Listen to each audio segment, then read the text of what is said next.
Hi hello പ്രീതാസ് വേൾഡിലേക്ക് സ്വാഗതം. എല്ലാവരും സുഖമായിരിക്കുന്നു എന്ന് കരുതുന്നു. ഇന്ന് കുറച്ച് വിശ്വാസങ്ങളെക്കുറിച്ചും അന്ധവിശ്വാസങ്ങളെക്കുറിച്ചൊക്കെ പറയാമെന്ന് കരുതി. ഇപ്പം എല്ലാവർക്കും ഓരോരോ വിശ്വാസമുണ്ട്. ദൈവത്തിൽ വിശ്വസിക്കുന്നവരുണ്ട്, ഇല്ലാത്തവരുണ്ട്, അമ്പലങ്ങളിൽ പോകുന്നവരുണ്ട്, ഇല്ലാത്തവരുണ്ട്. ഇതിൽ ആരാ കേമന്മാർ ആരാ കേമികളെന്നൊന്നുമില്ല. അവരവരുടെ വിശ്വാസം അവരവർ പുലർത്തട്ടെ, അതാണ് അതിൻ്റെ ഒരു ഇത്. അതുപോലെ മതവിശ്വാസങ്ങളെക്കുറിച്ചുമുണ്ട്. പല മതത്തിൽപ്പെട്ട ആൾക്കാർ ഇഴുകിച്ചേർന്ന് താമസിക്കുന്ന ഒരു രാജ്യമാണ് നമ്മുടേത്. അങ്ങനെയുണ്ട്. അത് പിന്നെ പോട്ടെ, അതിനെക്കുറിച്ച് ഞാനിപ്പോൾ പറയുന്നില്ല. അതേപോലെ ഇപ്പോൾ അന്ധവിശ്വാസങ്ങൾ ഒരുപാടുണ്ട്. ഇപ്പം മൃഗങ്ങളിൽ തന്നെ പല വിശ്വാസങ്ങളുണ്ട്. ഇപ്പം പൂച്ച വന്നു കയറിയാൽ ഭയങ്കര ഐശ്വര്യം എന്ന് പറയും. അതുപോലെ പൂച്ച പ്രസവിക്കുകയാണെങ്കിൽ ആ വീട്ടിൽ നല്ല ഐശ്വര്യം വരുന്നു എന്ന് പറയും.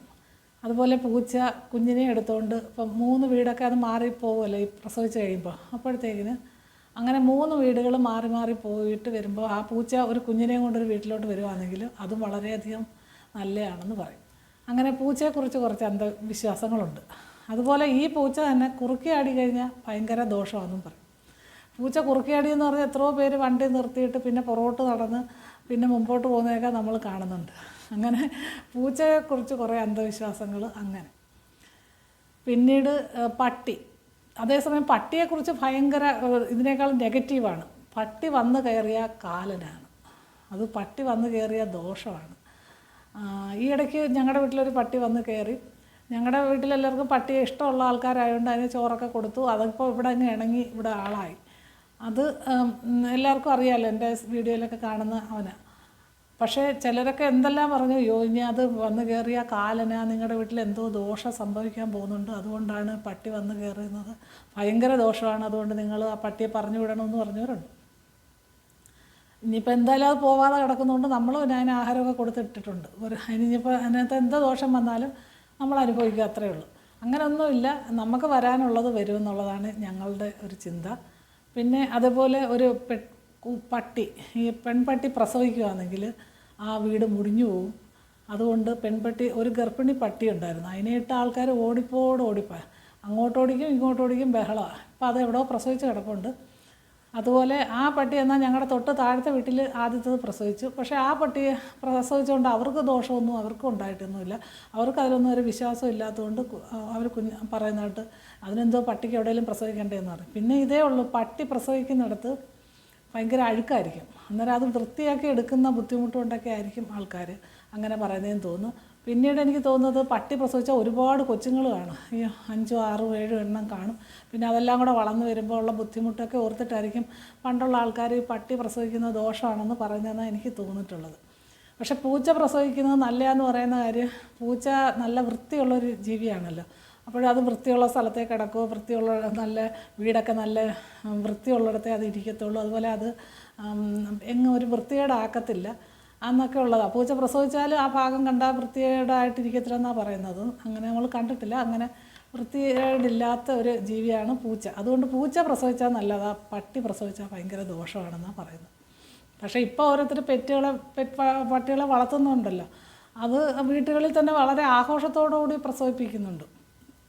അതിന് വലിയ മെത്തയും പിന്നെ കിടക്കാനുള്ള സൗകര്യങ്ങളും വിറ്റാമിനും ടോണിക്കും ഒക്കെ മേടിച്ച് കൊടുത്തൊക്കെ പട്ടിയെ വളർത്തി വീട്ടിൽ തന്നെ പ്രസവിപ്പിക്കുന്ന വീടുകളും ഇപ്പോൾ ഉണ്ട്. അതൊക്കെ എന്താണെന്നറിയത്തില്ല, അതൊക്കെ അവരുടെ താല്പര്യമല്ലേ.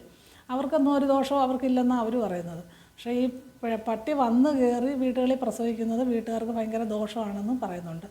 പിന്നെ ഇതേപോലെ നമ്മളെ കുറച്ച് വഴിതെറ്റിക്കാനായിട്ട് ഇപ്പോൾ ഒരു യൂട്യൂബുകളിൽ കുറേ ആൾക്കാരുണ്ട്. അവരിങ്ങനെ പട്ടി വന്ന് കയറി പ്രസവിച്ചാൽ നിങ്ങളുടെ വീട്ടിൽ നെഗറ്റീവ് എനർജിയാണ്, അല്ലെങ്കിൽ പട്ടി വന്ന് കയറിയ ദോഷമാണ്, പിന്നെ ഏതെങ്കിലും മരം വെച്ച് പിടിപ്പിച്ചാൽ ദോഷമാണ്, ആ മരം അവിടെ നട്ടുകൂടാ, പിന്നെ മറ്റേ ചെടി ഇവിടെ നട്ടുകൂടാ, എനിക്കറിഞ്ഞൂടാ, അങ്ങനെ കുറച്ച് കാര്യങ്ങൾ ഇങ്ങനെ പ്രചരിപ്പിക്കുന്നുണ്ട്. അപ്പോൾ ഇതെന്താ സംഭവിക്കുന്നതെന്ന് വെച്ചാൽ, ഇപ്പോൾ കുറച്ച് വിശ്വാസവും ഇതുപോലെ അന്ധവിശ്വാസമൊക്കെ കുറച്ചുള്ള ആൾക്കാർ കാണും, അവരുടെ ഇടയിലേക്കാണ് ഇത് അങ്ങോട്ട് എത്തിച്ചേരുന്നത്. അപ്പോഴത്തേനും അവരിതുപോലുള്ളത് കണ്ടു തുടങ്ങുമ്പോൾ പിന്നെ വരുന്നത് മൊത്തം ഇതേപോലെ ഓരോ സ്വാമിമാരും ഓരോ ജ്യോത്സ്യന്മാരും ജ്യോതിഷികളും പറയുന്നതാണ്. അവരുടനെ ചെടി ഉള്ളത് പുഴുതങ്ങ് കളയും. ഒരു നാരകം നല്ല രീതിയിൽ കാഴ്ച നിന്ന നാരകം കണ്ട ഉടനെ പറയും, നാരകം എന്തിനാണ് ഇവിടെ നട്ടത്, ഇവിടുത്തെ ഗൃഹദോഷമുണ്ട്, അല്ല ഗൃഹനാഥന് ദോഷം വരും, അതുകൊണ്ട് നാരകം അങ്ങ് വലിച്ചു. ഇവിടെ എൻ്റെ വീടിൻ്റെ ഫ്രണ്ടിലൊരു നാരകം നിറച്ച് കാഴ്ച കിടപ്പുണ്ടായിരുന്നു. വരുന്ന ആൾക്കാർ മൊത്തവും പറയുമായിരുന്നു നാരകം മുറിച്ച് കള, അയ്യോ ഭയങ്കര ദോഷമാണ്, ഇവിടുത്തെ ഗൃഹനാഥന് എന്തെങ്കിലും വരും, അതുകൊണ്ട് അത് കായ്ക്കാറാകുമ്പം ദോഷം വരും, അല്ലെങ്കിൽ എന്തോ വീട് മാറും, വസ്തു വിൽക്കും, എന്തൊക്കെയോ പറയുന്നുണ്ടായിരുന്നു. അങ്ങനെ എനിക്കും അങ്ങ് ടെൻഷനായി. ഇനി നാരകം ഓരോ പ്രാവശ്യം കായ്ക്കുമ്പോൾ എനിക്കും ഒരു പേടിയാണ്, ഇനി ദോഷമാണോ എന്ന്. ദൈവം സഹായിച്ച് ഇതുവരെ ആർക്കും ഒരു ആപത്തും വന്നിട്ടില്ല. എൻ്റെ വിശ്വാസം ഇതിലൊന്നും ഒരു കാര്യമില്ല. വരാനുള്ളത് നമുക്ക് എപ്പോഴായാലും വരും, അനുഭവിക്കാനുള്ളത് എന്തായാലും അനുഭവിക്കേണ്ടി വരും. അതേപോലെ ഇപ്പം അമ്പലത്തിൽ വെച്ച് ഞാൻ കണ്ടൊരു കാര്യമാണ്, എന്താ ശത്രുസംഹാര അർച്ചന. ഇപ്പോൾ ഒരുപാട് ആൾക്കാർ എഴുതുന്ന ഒരു പൂജയാണ് ശത്രുസംഹാര അർച്ചന.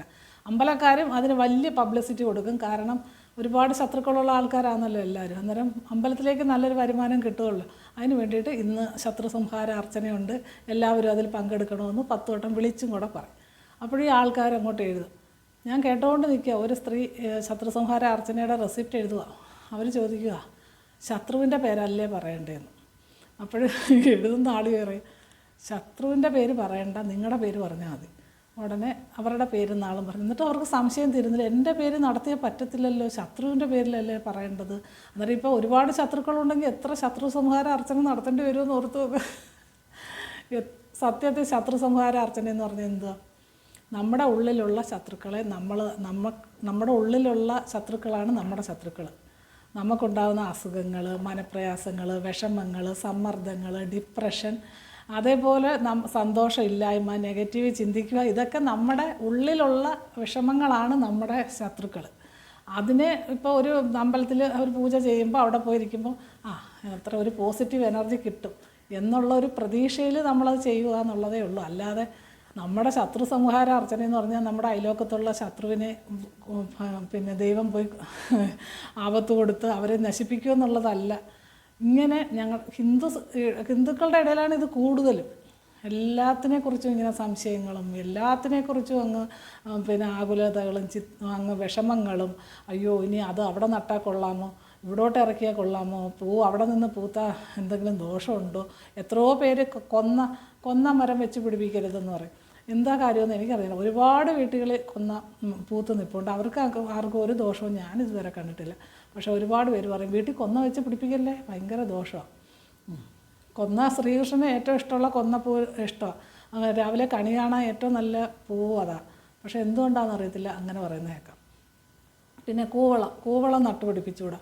കൂവളം നട്ടുപിടിപ്പിക്കുന്നതിന് കുഴപ്പമില്ല, പക്ഷേ കൂവളം അത് പന്നലാവാതെ നോക്കണമെന്ന് പറയും പണ്ടുള്ളവർ. എന്ന് വെച്ചാൽ ശിവന് ഏറ്റവും ഇഷ്ടപ്പെട്ട കൂവളം ഇല, അതുകൊണ്ട് അത് പന്നലാവാതിരിക്കാൻ നമ്മളെപ്പോഴും ശ്രദ്ധിക്കണം. അതിന് വെള്ളം ഒഴിച്ചു കൊടുത്ത് അതിനെ ഉണക്കാതെ നിർത്തുന്നത് നല്ല ഐശ്വര്യമാണെന്നാണ് അർത്ഥം. അതിന് പറയുന്നത് കൂവളം പട്ടാ ദോഷം, അതുകൊണ്ട് കുടുംബം മൊത്തവും നശിക്കും, അതുകൊണ്ട് കൂവളം ചെടി നടുകയേ വേണ്ട. അങ്ങനെയൊക്കെ കുറേ അന്ധവിശ്വാസങ്ങളും ഉണ്ട്. അതേപോലെ കുറച്ച് ആൾക്കാർ അത് നമ്മുടെ യൂട്യൂബിലൂടെ ആയാലും ഇൻസ്റ്റാഗ്രാമിലൂടെ ആയാലും അത് പറഞ്ഞ് ആൾക്കാരിലോട്ട് കുത്തിവെക്കുകയും ചെയ്യുന്നുണ്ട്. പക്ഷേ അത് വളരെയധികം ദോഷകരമായിട്ട് ഒരുപാട് ആൾക്കാരെ, അതുപോലെ ഹോമവും മന്ത്രവും ഒക്കെ ചെയ്ത് ഓരോ കാര്യങ്ങൾ ഒരിക്കലും സാധിക്കത്തില്ല. ഹോമം ചെയ്തോ അല്ലെങ്കിൽ എന്തോ പൂജ ചെയ്തോ ഒന്നും ഇന്ന കാര്യം സാധിക്കാമെന്ന് ആരും വിചാരിക്കേണ്ട. എല്ലാ കാര്യവും നടക്കേണ്ടതാണോ അത് നടക്കും, ഇല്ലയോ അത് നടക്കത്തില്ല. അത് അനുഭവമാണ്. അതുകൊണ്ട് അതിലൊന്നും വലിയ പൂജയൊന്നും പിന്നെ നമ്മൾ എന്തിനാണ് ചെയ്യുന്നതെന്ന് ചോദിച്ചാൽ നമ്മുടെ ചെയ്യുമ്പോൾ ആൾക്കാർക്കൊരു നടക്കുമായിരിക്കും എന്നൊരു മനസ്സിനൊരു സംതൃപ്തി കിട്ടും എന്നുള്ളതല്ലാതെ അതൊന്നും ചെയ്തിട്ടൊന്നും വലിയ ഒരു കാര്യമില്ല. പിന്നെ നമ്മൾ ദൈവത്തെ ഈശ്വരനിൽ എവിടെയെങ്കിലും ഒരു വിശ്വാസം വേണമല്ലോ, നമുക്ക് ആരെങ്കിലും ഒരു വിശ്വാസം വേണ്ടേ. അന്നേരം ഭഗവാനിലുള്ള വിശ്വാസം അർപ്പിക്കുന്നവരങ്ങനെ ചെയ്യുക. ഇതിലൊന്നും വിശ്വാസമില്ല, മറ്റുള്ള മനുഷ്യരിലാണ് വിശ്വാസമെങ്കിൽ അത് വിശ്വസിക്കുക. അങ്ങനെയൊക്കെ നമുക്ക് ഈ ലോകത്ത് അങ്ങ് ജീവിക്കാം. എന്നല്ലാതെ ഇന്ന പൂജ ചെയ്ത് ഇന്ന കാര്യം സാധിക്കാമെന്നോ അല്ലെങ്കിൽ ഈ ചെടി പൊടുത്ത് കളഞ്ഞെന്ന് വെച്ച് വീട്ടിലെ ദോഷങ്ങൾ മാറ്റാമെന്നോ ഒന്നും വിചാരിക്കേണ്ട. അതുപോലെ ഈ മൃഗങ്ങൾക്ക് വരുമ്പോൾ വിശന്ന് വരുന്ന ഒരു മൃഗത്തിന് അല്പം ആഹാരം കൊടുത്തു കഴിഞ്ഞാൽ അത്രയും പുണ്യം കിട്ടത്തേ ഉള്ളൂ. അപ്പോഴും നമ്മുടെ വീട്ടിൽ നല്ല പോസിറ്റീവ് എനർജി ദൈവം ഭഗവാൻ തരും. അത്രയും അയ്യോ വിശന്ന് ഒരു തുള്ളി വെള്ളം കുടിച്ചോളാൻ വയ്യാതിരിക്കുന്ന അതിനൊരു കൊടുക്കുമ്പം അതിനൊരു ആഹാരം, ഇപ്പം മനുഷ്യർക്ക് ആഹാരം കൊടുക്കുന്നതിനേക്കാളും നന്ദിയാണ് ഒരു പട്ടിക്ക് ആഹാരം കൊടുത്തു കഴിഞ്ഞാൽ. അതൊന്നുമില്ല, നമ്മളെ കാണുമ്പോൾ വാലാട്ടിയെങ്കിലും കാണിക്കും. മനുഷ്യരാണെങ്കിൽ അങ്ങോട്ട് ഇറങ്ങിപ്പോയിട്ട് നല്ല എന്തെങ്കിലും നമ്മളെക്കുറിച്ച് ദുഷിച്ച് എന്തെങ്കിലും പറയുമായിരിക്കും ചെയ്യുന്നത്. അതുകൊണ്ട് ഒരു മനുഷ്യന് ആഹാരം കൊടുക്കുന്നതിനേക്കാളും എൻ്റെ അനുഭവത്തിൽ നല്ല ഇത് പട്ടിക്ക് ആഹാരം കൊടുക്കുമ്പോഴാണ്. എന്നുവെച്ചാൽ അത് എന്തൊരു സ്നേഹമാണ് നമ്മളോട് കാണിക്കുന്നത്. അതുകൊണ്ട് ഇങ്ങനെ കുറേ അന്ധവിശ്വാസങ്ങൾ നമ്മുടെ ഇടയിൽ ഒരുപാട് വ്യാപിക്കുന്നുണ്ട്. അതുകൊണ്ട് ഞാൻ പറയുന്നത് ഇതിലൊന്നും അമിതമായിട്ട് വിശ്വസിക്കാതിരിക്കുക. എല്ലാം കേൾക്കുക, അതിൽ ഏതാ നല്ലതെന്ന് നമ്മൾ തന്നെ നമ്മുടെ മനസ്സിൽ ചിന്തിച്ചെടുക്കുക. അല്ലാതെ അവർ പറയുന്നതും കേട്ട് ഇവർ പറയുന്നതും കേട്ട് അമ്പലത്തിൽ കുറേ പൂജയും ചെയ്ത് അതിലൊന്നും ഒരു കാര്യമില്ല. പിന്നെ നമുക്ക് വരാനുള്ളതൊക്കെ വരും. പിന്നെ മരിക്കുന്നത് ആർക്കും അറിയാൻ പറ്റത്തില്ല. അതിപ്പം നമുക്ക് ഇത്രാം തീയതി ഇന്ന സമയം മരിക്കുമെന്ന് ഏതെങ്കിലും ജ്യോത്സ്യന്മാർക്ക് പോലും അറിയത്തില്ല. പിന്നല്ലേ നമുക്ക് അത് ദൈവം പറഞ്ഞേക്കുന്ന സമയമുണ്ട്, ആ സമയത്ത് ദൈവം കൊണ്ടുപോയിക്കോളും, ദൈവത്തെ വിശ്വസിക്കുന്നവർക്ക്. അല്ലാത്തവർക്ക് അതുമില്ല. അവർ പറയുന്നത് ഓക്സിജൻ ലെവൽ താന്ന് ഹാർട്ടിൻ്റെ പ്രവർത്തനം നിന്ന് അതൊക്കെ മരിച്ച് പോകുന്നതിനെയാണ് മരണമെന്ന് പറയുന്നത്. അതാണ് ശാസ്ത്രീയമായിട്ടുള്ള കാര്യം. അല്ലാതെ ഇത് പൂജ ചെയ്തെന്ന് ചോദിച്ചാൽ ആയുസ് കൂട്ടുകയോ അല്ലെങ്കിൽ പിന്നെ ഇതേപോലെ ചെടികളെ പട്ടികളെയൊക്കെ ഓടിച്ച് മൃഗങ്ങളെയൊക്കെ ഓടിച്ച് കളഞ്ഞെന്ന് വെച്ചൊന്നും ആ വീട്ടിൽ വലിയ ഐശ്വര്യം വരുമെന്നോ അങ്ങനെയൊന്നും ആരും വിശ്വസിക്കേണ്ട. അതിലൊന്നും ഒരു കാര്യമില്ലെന്നാണ് എൻ്റെ അഭിപ്രായം. പിന്നെ ഇതൊക്കെ വിശ്വസിക്കുന്ന ആൾക്കാരുണ്ടായിരിക്കാം, അവർക്കും അവരുടെ വിശ്വാസം തുടർന്ന് പോട്ടെ. പക്ഷേ അത് മറ്റുള്ളവരെ ദ്രോഹിച്ചുകൊണ്ട് ഒരു വിശ്വാസമായിട്ട് വളരരുത്. അതേപോലെ വെറുതെ പൈസ കൊടുത്ത് ഹോമങ്ങൾക്കും മന്ത്രങ്ങൾക്കും ഒന്നും ഒരു പൈസയും കൊടുക്കരുത്. അതിലൊന്നും വെറുതെ ലക്ഷക്കണക്കിന് രൂപ ഓരോരുത്തരും ഓരോ പൂജ നടത്തി ഓരോ കാര്യങ്ങൾക്ക് ചെയ്യുന്ന പൈസ കളയുന്നവരുണ്ട്. അതൊക്കെ വെറുതെയാണെന്നാണ് എൻ്റെ അഭിപ്രായം. ഒരിക്കലും അങ്ങനെ ഒരു പൂജ കൊണ്ടോ ഒരു ഹോമം നടത്തിയോ നമ്മുടെ ഒരു കാര്യവും നടക്കത്തില്ല. പിന്നെ നമ്മുടെ ചെറിയ രീതിയിലുള്ള എന്തെങ്കിലും ചെയ്ത് വേണമെങ്കിൽ നമ്മുടെ മനസ്സിന് സമാധാനത്തിനും സന്തോഷത്തിനും വേണ്ടിയിട്ട് ചെറിയ ചെറിയ അർച്ചനയോ അല്ലെങ്കിൽ ചെറിയൊരു അമ്പലത്തിൽ ഗണപതി ഹോമോ അതൊക്കെ നമുക്ക് താങ്ങാവുന്നത്. അല്ലാതെ ഈ 50,000 1,00,000 ഒക്കെ കൊടുത്ത് വലിയ വലിയ പൂജകളൊക്കെ നടത്തി വീട്ടിലെ ദോഷങ്ങൾ മാറ്റാമെന്നൊന്നും ആരും വിചാരിക്കേണ്ട. വീട്ടിലെ ദോഷങ്ങളും വീട്ടിൽ പോസിറ്റീവ് എനർജി കിട്ടണമെങ്കിൽ ഏറ്റവും നല്ലത് വീട്ടിൽ കുടുംബാംഗങ്ങൾ തമ്മിൽ ഒരു ഐക്യത ഉണ്ടാവണം. പരസ്പരം അങ്ങോട്ടും ഇങ്ങോട്ടും എല്ലാ കാര്യങ്ങളും പറയണം. എപ്പോഴും മൊബൈലിൽ നോക്കിയിരിക്കാതെ നമ്മുടെ വീട്ടിലെ കാര്യങ്ങൾ നമ്മൾ എല്ലാം അങ്ങോട്ടും ഇങ്ങോട്ടും പരസ്പരം വീട്ടിലുള്ള കാര്യങ്ങളൊക്കെ ഷെയർ ചെയ്ത് നമ്മുടെ കാര്യങ്ങൾ നമ്മുടെ കുടുംബാംഗങ്ങൾ കുട്ടികളെ അറിയിക്കേണ്ട കാര്യമാണെങ്കിൽ കുട്ടികളെ അറിയിക്കണം, വലിയവരറിയേണ്ട കാര്യങ്ങൾ വലിയവരും അറിയണം. എല്ലാ കാര്യങ്ങളും അങ്ങോട്ടും ഇങ്ങോട്ടും പരസ്പരം ചർച്ച ചെയ്യുക. ഇച്ചിരി നേരം നമ്മുടെ വീട്ടിൽ സന്തോഷത്തോടുകൂടി ഇരിക്കാൻ ശ്രമിക്കുക. ഒന്നിച്ചിരുന്ന് ആഹാരം കഴിക്കുക. അതുപോലെ ഒന്നിച്ച് ചിരിക്കാൻ ശ്രമിക്കുക. എന്തെങ്കിലും തമാശകളൊക്കെ പറഞ്ഞ് ചിരിക്കുക. അങ്ങനെയൊക്കെ ചെയ്യുന്ന വീടുകളിൽ തനിയെ ഐശ്വര്യം വന്നോളും. പിന്നെ വീട് വൃത്തിയാക്കി ഇടണം. വീട് എപ്പോഴും അലങ്കോലപ്പെട്ടിടാതെ വീടൊക്കെ നല്ലതായിട്ട് വൃത്തിയാക്കി ആ സമയത്ത് വിളക്കൊക്കെ കൊളുത്തി നല്ല പാട്ടുകളൊക്കെ കേട്ട് സന്തോഷത്തോടെ ഇരിക്കുക. നമുക്ക് ചെയ്യാൻ പറ്റുന്ന ജോലികളൊക്കെ ചെയ്ത് അങ്ങനെയൊക്കെ ഇരിക്കുകയാണെങ്കിൽ ആ വീട്ടിൽ തനിയെ ഐശ്വര്യം വന്നോളും. അതിനായിട്ട് പിന്നെ പ്രത്യേകിച്ച് പൂജയും കർമ്മവും ഒന്നും നടത്തി നമുക്ക് ഐശ്വര്യം കൊണ്ടുവരേണ്ട ഒരു കാര്യവുമില്ല. ഇതൊക്കെയാണ് എൻ്റെ അഭിപ്രായങ്ങൾ. അതുകൊണ്ട് നിങ്ങൾ കൂടുതൽ അന്ധവിശ്വാസങ്ങളിലോട്ട് പോകരുത്. വിശ്വാസം നല്ലതാണ്, അന്ധവിശ്വാസം നല്ലതല്ല എന്നാണ്. ഒരുപാട് അന്ധവിശ്വാസങ്ങളെക്കുറിച്ച് എനിക്ക് പറയാനുണ്ട്. പക്ഷേ വീഡിയോ ഒരുപാട് നീണ്ടു പോകുന്നതുകൊണ്ട് തൽക്കാലം നിർത്തുന്നു. ഇതിൽ എന്തെങ്കിലുമൊക്കെ തെറ്റുകുറ്റങ്ങളൊക്കെ എല്ലാവർക്കും തോന്നും. അതൊക്കെ നിങ്ങൾ കമൻറ്റുകളായിട്ട് എഴുതിക്കോ, ഒരു കുഴപ്പമില്ല. നിങ്ങളുടെ വിശ്വാസവും നിങ്ങൾ എഴുതുക കേട്ടോ. തൽക്കാലം നിർത്തുന്നു. മറ്റൊരു വീഡിയോയുമായി നാളെ കാണാം. ബൈ.